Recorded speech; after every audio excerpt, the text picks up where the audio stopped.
Facebook লাইভে সবাইকে স্বাগত জানাচ্ছি। আমি অভিজিৎ পোলেন। যেটা দিয়ে শুরু করি আর কি, সেটা দিয়ে অবশ্যই শুরু করব, এবং তার আগে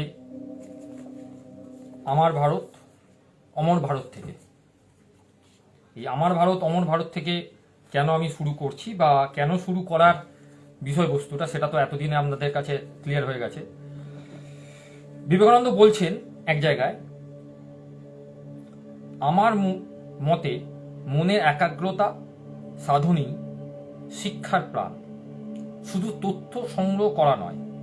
আবার যদি আমাকে নতুন করে শিক্ষা লাভ করতে হতো আর নিজের ইচ্ছে মতো আমি যদি তা করতে পারতাম, তাহলে আমি শিক্ষণীয় বিষয় নিয়ে মোটেই মাথা ঘামাতাম না।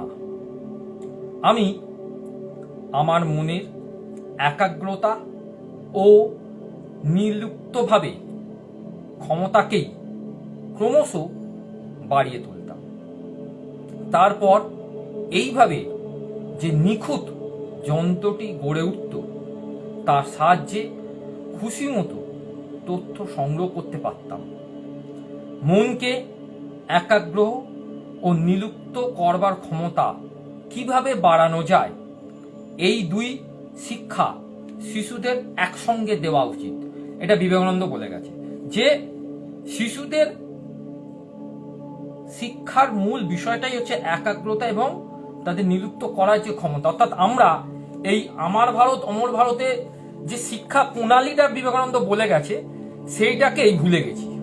ভুলে গিয়ে আমরা কি করছি, আমরা আমাদের মতো শিক্ষা দিয়ে যাচ্ছি। বলবেন কি করবো স্যার, আপনারা অনেকেই বলবেন যে আমরা সিস্টেমের মধ্যে বাধা পড়ে আছি। অবশ্যই সিস্টেম তো থাকবেই, কিন্তু সবচেয়ে বড় সিস্টেম তো আমাদের মন। আপনি যদি পারফেক্ট শিক্ষাটা দেন, পারফেক্ট শিক্ষাটার মধ্যে যদি আপনি বাচ্চাদেরকে ডেলিভার করেন, তাহলে এমন কোনো ব্যক্তি নেই যারা শিক্ষা অনুরাগী যাদেরকে বলা হয়, তারা আপনার শিক্ষাদানে বাধা সৃষ্টি করবে। কারণ আপনি যখনই এনাকে ফলো করবেন, আপনাকে তো কাউকে না কাউকে বলতে হবে যে আপনি কাকে ফলো করে এই শিক্ষাটা দিচ্ছেন। আপনি যদি বলেন যে আমি এনাকে ফলো করে এই শিক্ষাটা দিচ্ছি, তার মুখে মনে হয় না কোনো কথা থাকবে বলে। এই কারণে যে সেও জানে যে আপনি সবচেয়ে বড় গুরুকে অনুসরণ করছেন। যদি মহাভারতের কথা আসি, যে সবচেয়ে বড় গুরু ছিল পরশুরাম, তারপর ছিল দ্রোণাচার্য। তাহলে পরশুরাম যদি স্বামী বিবেকানন্দের গুরু হয়ে থাকে, রামকৃষ্ণ, তাহলে দ্রোণাচার্য উনি। তাহলে সেই দ্রোণাচার্যকে আপনি যদি ফলো করেন, তাহলে আশা করছি এই বিশ্ব ব্রহ্মাণ্ডে এনার মতো আর বড় গুরু কেউ নেই শিক্ষার ক্ষেত্রে। এটুকুনি আমি বলতে পারি। তাহলে আমরা যেটা করছি, আমাদের যেটা ইচ্ছে, সেই ইচ্ছেটাকেই আমরা প্রকাশ করার চেষ্টা করছি। বাচ্চাদের মধ্যে যে আজকে যে বিষয়টা সহানুভূতিশীল যে চিন্তা ভাবনা, সেটাকে ডেভেলপ করা, সেটা আমি আগের দিনও বলেছি যে হোলিস্টিক রিপোর্ট কার্ডের একটা অংশ। সেই ওইটাকে আমরা যদি ডেভেলপ করব, কিভাবে হোলিস্টিক রিপোর্ট কার্ডের এই সহানুভূতিশীলতে ডেভেলপমেন্ট কি করবো, আমরা রাস্তা দিয়ে আসার সময় যে যে পয়েন্টগুলো আমি বলছি, প্রথম হচ্ছে যে সামাজিক কিছু আবেগের সঙ্গে আমাদের জড়িয়ে যেতে হবে। যে আমরা রাস্তা দিয়ে আসছি, একটা কুকুর বাচ্চা বা একটা বেড়াল বাচ্চা হয়তো রাস্তার আশেপাশে ঘুরে বেড়াচ্ছে, আপনার ছেলে বা আপনার মেয়ে সেটাকে তুলে বাইরে সাইডে করে দিচ্ছে। আপনি এই না না না না হাত দিস না, বাবা রাস্তার কুকুর, রাস্তার বেড়াল নোংরা, বাবা হাত দিস না। আপনি তার আবেগটাকেই বুঝলেন না। সে সহানুভূতির সঙ্গে যে কাজটা করতে গেল, তাকে আপনি বাধা সৃষ্টি করলেন। তাহলে আজকে যদি আপনি ওকে সহানুভূতির সঙ্গে সেই বাধাটা সৃষ্টি করেন, আগামী দিনে ও সেই সহানুভূতিটা কোথায় দেখাবে?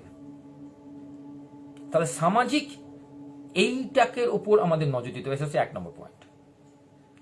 2 নম্বর পয়েন্ট যেটা হচ্ছে যে উই কেয়ার সেন্টার তৈরি করা। অর্থাৎ উই কেয়ার সেন্টার মানে হচ্ছে সেই বাচ্চাটার মধ্যে থট, ইমোশনস, তার সঙ্গে বিভিন্ন রকম অ্যাক্টিভিটিগুলো, যেগুলো বাচ্চাটা অনেক বেশি নিজেকে বুস্ট করতে পারবে, সেইটাকে নিয়ে আসা, সেইগুলোকে তাদেরকে আস্তে আস্তে খুলে দেওয়া, তাদের মধ্যে সেই জিনিসগুলোকে পুস্ট করা, সেটা না।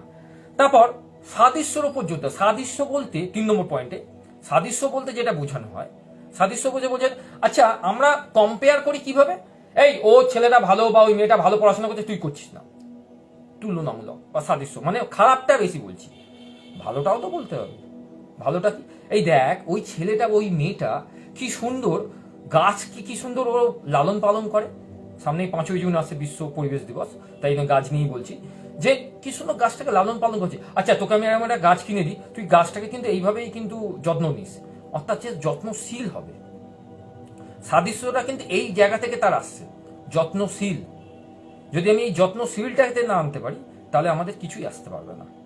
অর্থাৎ আমাকে দেখতে হবে যে যত্নশীল হতে গেলে বাচ্চাটার কোন জায়গাটা খুব এফেক্ট করার দরকার, কোন জায়গাটা খুব দরকার, তাহলেই বাচ্চাটার যত্নশীল হবার প্রবণতাটা বাড়বে।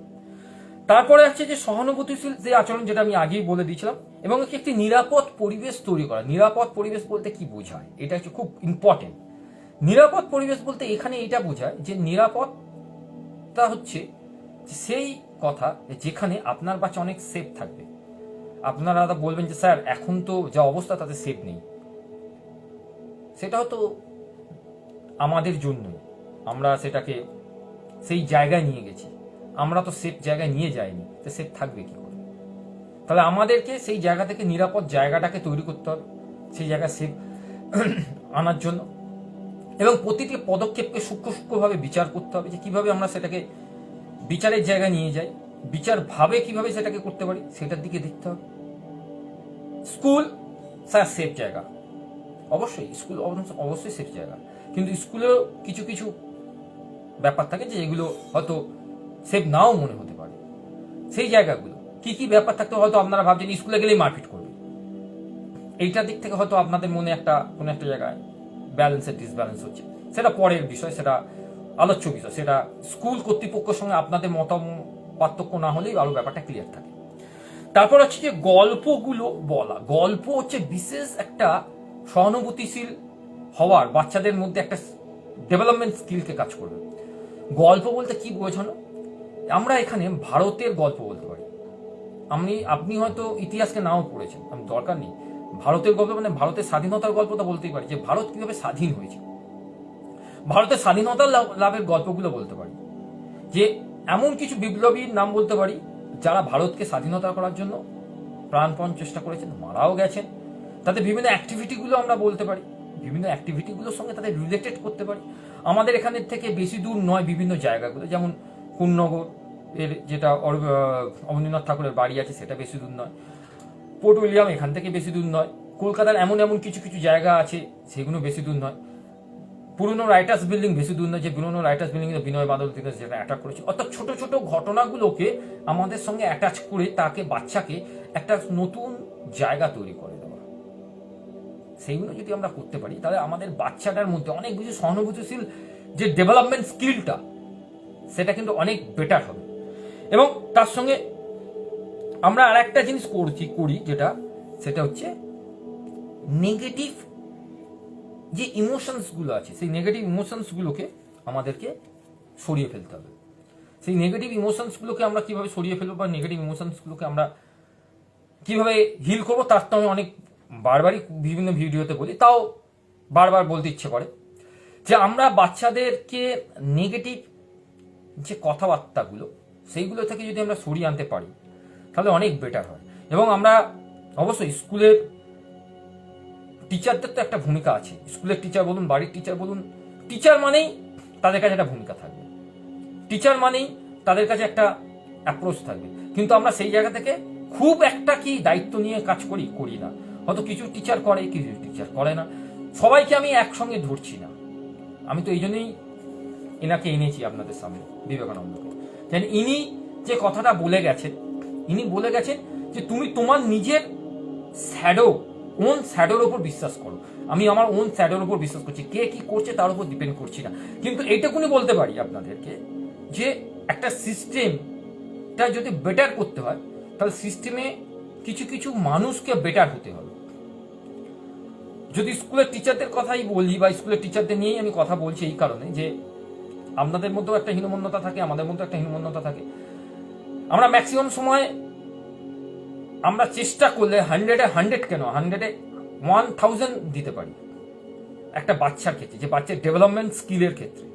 আমরা একবারও সেই বাচ্চাটার কথা ভাবি না। আপনারা বলবেন হ্যাঁ কেন ভাবি না, আমরা তো ভাবি। অনেক টিচার বলবেন আমরা তো ভাবি। আপনারা যে ভাবেন, গুড, ওয়েল অ্যান্ড গুড, প্রত্যেককেই আমি তার জন্য ধন্যবাদ জানাচ্ছি এবং অবশ্যই তার জন্য আমি তাদেরকে হাত জোর করে প্রণাম করছি। যারা যারা ভাবেন তাদেরকে অবশ্যই ধন্যবাদ, যারা ভাবেন না তাদেরকেও প্রণাম করছি। আপনারা শুধু একবার নিজেদের কথাকে, নিজেদের দিকটাকে দেখুন এবং নিজেদের বাচ্চার কথা ভাবুন। যদি আপনার ওই বাচ্চাটা আপনারই স্কুলে পড়তো এবং আপনার চোখের সামনে থাকতো, থেকে যদি এই কাজটা করতে পারতো না, তাহলে কি আপনার রিয়াকশনটা তার মতো হতো কি? হতো না। কারণ আমাদের স্কুলের ছেলে মেয়েরা, আমাদের ম্যাক্সিমাম স্কুলের টিচারদের ছেলে মেয়েরা কিসে পড়ছে? ইংলিশ মিডিয়ামে আমরা দিয়ে দিচ্ছি। ইংলিশ মিডিয়াম, ভাই আমি স্কুলের টিচার, আমার একটা স্ট্যাটাস আছে, ভাই আমি ইংলিশ মিডিয়ামে পড়াবো। পড়ার না, কেউ পালন করেনি, তাতে কিচ্ছু পালন করে। কিন্তু আপনার উপর যে দায়িত্বটা দেওয়া আছে, যত বাচ্চার দায়িত্ব দেওয়া আছে, সেই দায়িত্বটা কি আপনি নিখুঁতভাবে বেরিয়ে আসছেন পালন করে? একটা বাচ্চাকে আপনি কোন ডেটার অ্যানালিসিসে বাচ্চাটাকে বলে দিচ্ছেন যে তার পড়াটা হবে না? এখানে সহানুভূতির কোন স্ট্রিমটা তার কাজ করছে, ইমপ্যাথির কোন জায়গাটা, স্কিলটা তার প্রবলেম হচ্ছে, সেটাকে আইডেন্টিফাই করে তার সঙ্গে কথা বলার থেকে গার্জেনের সঙ্গে কথা বলে, গার্জেনের সঙ্গে মিটিং করে, মিটিং নয়, গার্জেনের সঙ্গে একটা খোলাখুলি কথা। ম্যাক্সিমাম স্কুল নেই, করে না, ম্যাক্সিমাম স্কুল করছে। আমি তো খুব জোর গলায় বলতে পারি যে আমি যে যে স্কুলগুলো সঙ্গে সরাসরি বলবো না, কিছু কিছু গার্জেনদের সঙ্গে আমি সরাসরি যুক্ত হয়ে গেছি, সেই স্কুলগুলো তো গার্জেনরা অনেক ভালো, তারা সরাসরি বলছে। আমি সেই স্কুলগুলোর নামও বলে দিতে পারছি, অন ক্যামেরা আমি নামও বলতে পারছি। আমি অন ক্যামেরাই বলছি যে বেলুড় গার্লস স্কুল যথেষ্ট পরিমাণে গার্জেনরা হেল্পফুল। ধন্যবাদ তাদেরকে, আমি হাত জোর করে তাদেরকে ধন্যবাদ জানাচ্ছি, অশেষ অশেষ ধন্যবাদ জানাচ্ছি এই কারণে, তাদের গার্জেনরা খুব ভালো। কেদারনাথ স্কুল খুবই ভালো গার্জেন। তার জানি না কেদারনাথ স্কুল সম্বন্ধে অনেকে অনেক কি ধারণা। ভানুমতি স্কুলের গার্জেনরা সত্যি খুবই ভালো। কেদারনাথ, ভানুমতি, আমার হিন্দু গার্লস এবং তার সঙ্গে বেলুড় গার্লসের কেন কথা বলতে পারছি? কারণ এই সব গার্জেনদের সঙ্গে আমি সরাসরি কিছু না কিছু দিক থেকে কানেক্টেড হয়ে গেছি। তারা আমাকে মেসেজ করছে, তারা আমাকে জিজ্ঞেস করছে এবং পুরোপুরি সিস্টেমেটিক ভাবে একটা বাচ্চাকে ডেভেলপ করতে যে যে স্কিলগুলো লাগে আমি তাদেরকে বুঝিয়ে দিচ্ছি, তারা করছে। এখানে আমার কোনো স্বার্থ নেই, আমার স্বার্থ একটাই, যে বাচ্চারা যে প্ল্যাটফর্মটা পাবে, সেই প্ল্যাটফর্মে আপনাদের পরিবারটা অনেক বেশি সেফ থাকবে, সহানুভূতি থাকবে। আর আমরা এই জায়গাটাতেই ভুল করছি। কোন টিচার কি করছে না, কোন টিচার কি করছে সেই দিকে নজর না দিয়ে আমি আমার কাজটাকে কি পারফেক্ট করছি, আমাদের যে সহানুভূতির যে এলিমেন্টগুলো দেওয়া হয়েছে, আমরা সাইকোলজিস্টিকে যে সহানুভূতির যে এলিমেন্টগুলো পড়ে এসেছি, আমরা টিচার হয়ে আমরা যে জায়গাটা পড়ছি সেই জায়গাটা আমরা কাজ করি না। ম্যাক্সিমাম টিচারদের ক্ষেত্রে এখন সমস্যা হয়ে কি দাঁড়িয়েছে, সেটা আমি অন ক্যামেরায় বলছি, তারা নিজেদেরকে আপডেটই করে না। এটাই হচ্ছে ম্যাক্সিমাম টিচারের সমস্যা। আপনার একটা সেফ জায়গায় পড়া, আমরা একটা সেফ জায়গায় চাকরি করছি, আমাদের এইভাবেই লাইফ কেটে যাবে, 60 বছর হয়ে যাবে, দ্যাট ইজ রিটায়ার্ড। আমি ফেসবুকে আপডেট করছি, হোয়াটসঅ্যাপে আপডেট করছি, কিন্তু পড়াটাকেই তো আপডেট করি। আপনি ম্যাক্সিমাম জায়গায় যদি পড়া সংক্রান্ত বিষয় নিয়ে তাকে বোঝাতে বলুন, বা আপনি যদি বলেন যে আপনার বাচ্চার মধ্যে কি কি প্রবলেমগুলো আছে, সেইগুলো একটা সুন্দর ডেটা তৈরি করে আপনাকে দিতে, প্রেসক্রিপশনের মতো মুখে বলে দেবে যে এই প্রবলেমগুলো আছে, আপনি তাকে বলুন যে আপনি একটা অ্যানালিসিস করুন, করে একটা ডেটা তৈরি করে আমাকে দিন, আমি সেই ডেটা অনুযায়ী আমি কাউন্সিলারে, মানে যে চাইল্ড কাউন্সিলিং করে তার সঙ্গে কথা বলুন। দেখবেন সে দিতে পারছে না, ভয় পাচ্ছে, পালিয়ে যাচ্ছে। কারণ সে তো সেই স্কিলের ডেভেলপমেন্ট করছে না, নিজেকে ডেভেলপমেন্টের জায়গায় নিয়ে যাচ্ছে না। এটাই হচ্ছে সবচেয়ে বড় অসুবিধার কারণ হয়ে যাচ্ছে টিচারদের ক্ষেত্রে, বড় জিজ্ঞাসা মার্ক। আমি নিজের টিচার হয়ে বলছি, কারণ আমার কোনো দরকারই ছিল না লাইফ কোর্সটা করার, কোনো দরকারই ছিল না চাইল্ড সাইকোলজিটা করার, কোনো দরকারই ছিল না কাউন্সিলিংটা করার, কোনো দরকারই ছিল না এক্সট্রা যোগা বা স্পিরিচুয়ালিটির উপরে কোর্সগুলো করার। শুধুমুধু অনেকগুলো টাকা আমি ওতে ইনভেস্ট করে পড়াশোনা করে সার্টিফিকেট বার করে কোনো দরকারই ছিল না। হ্যাঁ, সেই সার্টিফিকেটটা বার করে আমি যদি প্রফেশনাল কাজ করতাম, যে আমি ওখান থেকে বার করে আমি একটা প্রফেশনাল চেম্বার খুলেছি, ভাই ঠিক আছে ভাই, আমার এক্সট্রা ইনকাম তৈরি হচ্ছে, দ্যাটস ইট। সেটা কিছুই আমি করবো না, আমি আপনাদেরকে কথা দিচ্ছি। আমার মোটিভটাই হচ্ছে অন্য, যে মোটিভটা হচ্ছে যে বাচ্চাদের যে ডেভেলপমেন্টটা হচ্ছে পার ডে, সেইটাকে সুন্দরভাবে অ্যানালিসিস করা, সুন্দরভাবে দেখা। এই নয় যে সেখান থেকে আমার ফায়দাটা কি হচ্ছে সেটা দেখা। আমার কোনো ফায়দা নেই, আমার ফায়দা এখানে একটাই, যে বাচ্চাদের ডেভেলপমেন্ট, তার সঙ্গে পরিবারটার বাঁচানো। আপনার বাচ্চা যদি বেটার ডেভেলপমেন্ট হয়, সেখানে আমার স্বার্থ জড়িয়ে আছে একটাই, যে আগামী দিনে সেই বাচ্চাটার যে পরিবেশে থাকবে, সেই বাচ্চাটা সেই পরিবেশে আমার মেয়েটাও বড় থাকবে, আমার মেয়েটাও কিন্তু সেখানে থাকবে। অর্থাৎ সেই বাচ্চাটার থ্রু আমার মেয়ের কোনো ক্ষতি হবে না, উল্টে আমার মেয়ের অনেক উপকার হবে। এই হচ্ছে আমার লজিক। আর যদি এই লজিকে কেউ যদি বিশ্বাস করে তো করবে, কেউ লজিকে করবে না, কারণ তারা তো একেই বিশ্বাস করে না। আমি যেটা শুরু করেছিলাম, যে জায়গা দিয়ে আমি শুরু করেছিলাম, যে লাস্ট যে কথাটা দিয়ে উনি শেষ করছেন, যেটা দিয়ে আমি পড়েছিলাম একদম প্রথমে আমার ভিডিওতে, যারা আসেনি তারা দেখতে পাবেন, যে মনকে একাগ্র ও নিলপ্ত করবার ক্ষমতাকে কিভাবে বাড়ানো যায়, এই দুই শিক্ষা শিশুদের একসঙ্গে দেওয়া উচিত, যেটা দেওয়া হয় না, সেটা আমরাই তো দিই না। আপনারা বলতে পারবেন কোন স্কুলে এই বইটাকে পড়ানো হয়? একদমই নয়। কে পড়াবে? ধর বিবেকানন্দের বই, কে ধর ও স্কুল থেকে একটা পর্ষদ থেকে, এখন বর্তমানে তো এখন একটা হয়েছে, দিয়েছে, যাই হোক সিস্টেমেটিক রুটিন করে দিয়েছে, ল্যাঙ্গুয়েজ, ম্যাথামেটিক্স, এগুলো সব। না না, ও সিস্টেমের বাইরে গিয়ে চলে যাবে না, বাইরে গিয়ে পড়ানো ও সম্ভবই নয়, অত খাটবে। আরে ভাই খাটবে কি? আমার তো মাস গেলে মাইনেটা তো এসে যাচ্ছে, অসুবিধা কি আছে? এত কিছু কে মাথায় নেবে? দূর। কারণ আমার ঘরের ছেলেটা, আমার ঘরের মেয়েটা তো ইংলিশ মিডিয়ামে পড়ছে, সেখান থেকে তো গ্রোথ পেয়ে যাচ্ছে। আমি স্কুলকে কি ডেলিভার করছি আমার দেখার দরকার নেই। কেন এই কথাটা বলতে পারছি জানেন? কারণ আমি অনেকগুলো স্কুলের সঙ্গে জড়িয়ে আছি, এবং কিছু কিছু স্কুল এত ভালো রেসপন্স করছে, সেটা আমি আগে বললাম। এবং আরো দু একটা স্কুলের নাম আমি বলবো না, তাদেরকে যখন আমি এগুলো ডেলিভার করছিলাম, তারা ভাবছিল যে আমি আমার প্রমোশন করছি, মানে আমি একটা প্রমোশন করছি। তারা বোঝার চেষ্টাই করলো না যে সাইকোলজিক্যালি স্টিক দিয়ে সেই স্কুলের সেই বাচ্চাদের ডেভেলপমেন্ট স্কিলটা বেটার হবে। তারা ওটা বোঝারই চেষ্টা করেন, কারণ তাদের মাইন্ডটাই ওইখানেই আটকে আছে। কারণ তারা তো নিজেরা আর আপডেট হয়নি, তারা এটা যে কোনো পরীক্ষা থেকেই ফ্রিতে, মানে পরীক্ষা দিয়ে তারা চাকরি বিলং করে নিচ্ছে। এইভাবেই তাদের 60টা বছর কেটে যাবে। পরবর্তীকালে তাদেরকে জিজ্ঞেস করলে পাওয়া যাবে, আপনারা এখন কি নিয়ে রিসার্চ করছেন, এখন কি নিয়ে পড়ছেন? দূর, এখন কে পড়াশোনা করবে? পড়াশোনা তো হয়ে গেছে, পড়াশোনা করে চাকরি পেয়ে গেছি, এবার আর পড়াশোনা করে রাখতে, পড়াশোনা করে চাকরি বাকরি পেয়ে গেছে, আবার কে পড়বে? কারণ তাদের মাইন্ডটা ওই জায়গার মধ্যে এসে গেছে। কারণ তারা তাদের প্রত্যেকটা বাচ্চাকে যদি অ্যানালিসিস করতে হয়, কেউ বলতে পারবে না যে আমি এই বাচ্চাটার মধ্যে এই অ্যানালিসিসটা করে পেয়ে গেছি, এইটা পেয়েছি এই বাচ্চাটার মধ্যে, কোন অ্যাঙ্গেল থেকে পেয়েছি, তার কাছে কোনো ডেটা নেই। এবং যে নেই, ঠিক আছে, আমি জানি না, যে একজন এই দিক থেকে হেল্প করছে তাকে, আমার কথাই বলছি, আমি যদি তাকে হেল্প করি, বা আমি তাকে প্রত্যেকটা বাচ্চাকে আলাদা করে অ্যানালিসিস করছি, তারপর তারা ভাবছে কি, যে আমি আমার প্রমোশনটা করছি, মানে প্রমোট করছি আমি নিজেকে, যে আমার কাছে ভাই সবাই এসো, আমি চেম্বার খুলবো, আমাকে ফ্রিজ দাও, এই দাও। এটা কোন অ্যাঙ্গেল থেকে? আমি তো অন ক্যামেরা বলছি যে আমার মোটিভই সেটা নয়, আমি কোনোদিন এই ধরনের কিছু করিনি। আর যদি করতাম তাহলে আমি টিউশনই ছেড়ে দিতাম না, কম্পিউটার শেখানোর যে কাজটা সেটাকে অতটা গুরুত্ব দিতাম না, গুরুত্ব দিই না এখনো। আর যে সময়টা আমি আপনাদের সঙ্গে দিচ্ছি, বা নিজের পড়ার জন্য যে সময়টা ইউজ করছি, সেই সময়টা নিজের পড়ার জন্য ইউজ না করে টিউশনি করতাম, তাতে আমার এক্সট্রা ইনকাম হতো। কিছুই করি না, শুধু আমার নিজের পড়ার জন্য আমি নিজেকে দিয়ে দিচ্ছি। এবং যেটা আমি বলেছি যে আমি প্রতি মাসে 2টো রবিবার অবশ্যই আমি বেলুর 5টার সময় থাকবো, তা সেখানে তো আমি অন্য কাজ করলে আরো বেশি বেনিফিট হতাম। আমার বেনিফিটটা সেখানে লাগে না, লাগবেও না। কারণ আমি একটা বিশ্বাস করি যে আপনারা যে আছেন না, আপনারা আমার সঙ্গে আছেন।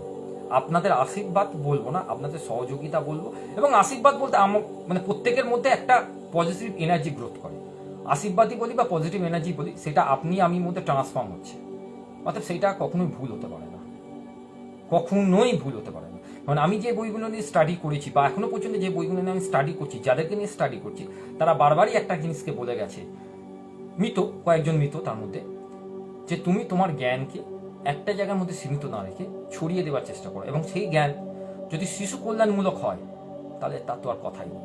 কারণ শিশুর মধ্যেই তো ভগবান বিরাজ করে। তুমি নিজের অজান্তেই ভগবানের সেবা করছো, এবং ভগবান দেখছেন যে তুমি তাদের সঙ্গে আছো, এবং তুমি সত্যের পথে আছো, যেটা কৃষ্ণ গীতাতেও বলেছে। অর্থাৎ আমি সেই পথেই থাকতে চাইছি, সেই পথেই আগামী দিনে আপনারাও থাকছেন। কারণ আপনারাও এই পথে আছেন বলে আমি জোরটা পাচ্ছি, আপনারাও প্রত্যেকের মধ্যে ভগবান আছে বলে সেই জোরটা পাচ্ছি, এবং আপনাদের মধ্যে সেই এনার্জিটা আস্তে আস্তে বুস্ট হচ্ছে বলে সেই জায়গা থেকে আমার ভালো লাগছে। এবং যেটা আমি প্রতিদিন করে থাকি, প্রতিদিন যাওয়ার আগে যেটা করে থাকি। আই এম সরি আজকে সারাটা দিনের জন্য, যে আজকে আমার অজান্তেই যেখানে আমি কাউকে কষ্ট দিয়েছি, আপনারাও বলতে পারেন কষ্ট দিয়েছি, বা আমার অজান্তেই যদি কোনো উদ্ভিদ, প্রাণী বা আদার্স কেউ কষ্ট পেয়ে থাকে, তার জন্য আমি সরি চাইছি। আই ফরগিভ মি, আমি দুঃখিত সেই কারণে যে আমি আমার অজান্তেই কোনো মানুষকে যদি দুঃখ দিয়ে থাকি, আমার অজান্তেই আমার চেনা মানুষ বা অচেনা মানুষকে যদি আমি খুব কথা বলে থাকি, উদ্ভিদ, প্রাণী, কীট পতঙ্গকে যদি আমি আঘাত দিয়ে থাকি, তার জন্য আমি দুঃখ প্রকাশ করছি। থ্যাংক ইউ ফর ইউনিভার্স এই কারণে যে এই প্রকৃতি খুব সুন্দর, আজ আমি বেঁচে আছি তোমারই জন্য, তার জন্য থ্যাংক ইউ। আমার মধ্যে যে নিঃশ্বাস প্রশ্বাস আছে তার জন্য থ্যাংক ইউ। প্রকৃতি থেকে যে আমি অক্সিজেন গ্রহণ করছি এবং উদ্ভিদকে যে তুমি বাঁচিয়ে রেখেছো, তার জন্য অশেষ অশেষ ধন্যবাদ তোমাকে। থ্যাংক ইউ এই কারণে তুমি আমার মা বাবা, আমার পরিবার, আমার ছেলে মেয়ে, আমাদের পরিবারের যতজন সদস্য আছে সকলকে ভালো রেখেছো এবং দেশবাসীকে ভালো রেখেছো, দেশকে ভালো রেখেছো, তার জন্য ধন্যবাদ। আমি ধন্যবাদ জানাই সেই সকল মনীষীকে যাদের দ্বারা আমি উপকৃত হচ্ছি, যাদের জ্ঞানকে আমি সমৃদ্ধ করতে পেরেছি, যাদের জ্ঞানকে আমি আপনাদের মধ্যে ছড়িয়ে দিতে পারছি। আমি ধন্যবাদ জানাই সেই সব ফেসবুক বন্ধুকে, সেই সব মানুষকে যারা আমার সঙ্গে জুড়ে গেছেন, আমার ভিডিও দেখছেন, আমার ভিউজদেরকে আমি জানাই অশেষ অশেষ ধন্যবাদ। তারা যে কোনো সময় যখন আমাকে দেখছেন এবং আমাকে মোটিভেট করছেন, আমাকে কমেন্ট করছেন, তাই তাদেরকে অশেষ অশেষ ধন্যবাদ জানাই। এই ধন্যবাদটা আপনাদের একান্ত প্রয়োজন এই কারণে যে আপনাদের মধ্যে সেই ভালো মানুষের আস্তে আস্তে সেই চিত্রটা আস্তে আস্তে ফুটে উঠছে, যেটা আপনাদের বাচ্চাদের মধ্যে অনেক বেশি ট্রান্সফর্ম হচ্ছে। সেই ট্রান্সফর্মটাই অনেক বেটার কাজ করছে, সেইটুকুনি আমি বুঝতে পারছি। আই লাভ ইউ ইউনিভার্স এই কারণে যে তুমি সকল মানুষের মধ্যে আছো, সকল মানুষের মধ্যে আস্তে আস্তে তুমি সুন্দর পরিবেশ তৈরি করে দিচ্ছ, আস্তে আস্তে অনেক মানুষের মধ্যে নতুন এনার্জিকে ক্রিয়েট করছো, তার জন্য অশেষ অশেষ ধন্যবাদ ইউনিভার্সকে। আমি অন ক্যামেরায় ওই জন্য সব ক্ষেত্রে ক্ষমা চাই, অন ক্যামেরায় বলি যে এই জিনিসগুলো করলে মন অনেক শান্তি থাকে, মনকে অনেক ফ্রি করা যায়, আর কিছু না। অনেকে অনেক রকম ভিডিও বানাচ্ছে, কেউ বলছে ফুল দাও, কেউ বলছে ফল দাও, কেউ বলছে গোলাপ দাও, সে তাদের ব্যাপার। আমি তাদেরকে কোনোদিনই ছোট করব না। আমি তাদেরকে হাত জোর করে এইটুকুনি রিকোয়েস্ট করব যে আপনারা সমাজকে যেটা ডেলিভার করছেন, সেই সমাজ আপনাদেরকে সেইটাই ডেলিভার করবে। আপনি যদি ভালো ডেলিভার করেন, আপনি ভালোর যোগ্য সম্মান পাবেন, আর আপনি যদি খারাপ ডেলিভার করেন, দেখবেন সেখানে খারাপ জিনিসটাই ডেলিভার হবে। এবং এইটুকুনি জানবেন প্রত্যেকেই যারা এই ধরনের ভিডিও বানাচ্ছেন, যে আপনি সমাজকে কি দেখাচ্ছেন, আলো দেখাচ্ছেন না অন্ধকার দেখাচ্ছেন। যদি অন্ধকার দেখিয়ে থাকেন, আর যদি ভগবানকে বিশ্বাস করে থাকেন, আর যদি গীতাকে পড়ে থাকেন, যেটা আমি বললাম, গীতায় শ্রীকৃষ্ণ বলেছে যে আমি কখনো অন্যায়ের সঙ্গে থাকবো না, আমি ন্যায়ের সঙ্গে থাকবো। এবার ন্যায় অন্যায়ের বিচারটা তো আপনার উপরেই ডিপেন্ড করবে, আমি তো আর কিছু বলবো না সেই বিষয়ে। আমি শুধু চেষ্টা করব আপনাদের সুবুদ্ধি হোক, আপনাদের মধ্যে ভালো মানুষের যে উত্থানটা আছে সেটা ফিরে আসুক, আর খারাপ মানুষের পতনটা খুব তাড়াতাড়ি হোক, কারণ উত্থানের সঙ্গে সঙ্গে পতনটাও খুব দরকার, নাহলে সুস্থ সমাজ গড়ে ওঠাটা খুব প্রবলেম তৈরি করবে। এই বলে আজকের লাইভ আমি শেষ করতে চলেছি। শুভরাত্রি, সকলে ভালো থাকবেন। Thank you.